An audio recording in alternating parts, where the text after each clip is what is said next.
A magnitude 4.3 earthquake occurred.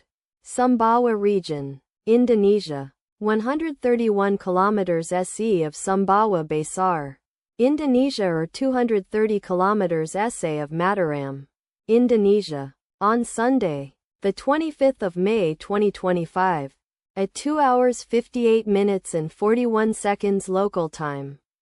The quake had a depth of 10 kilometers and was not felt, or at least not reported so. Data source from EMSC. Did you feel it?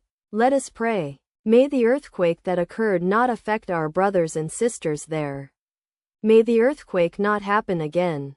And may God protect everyone. Amen.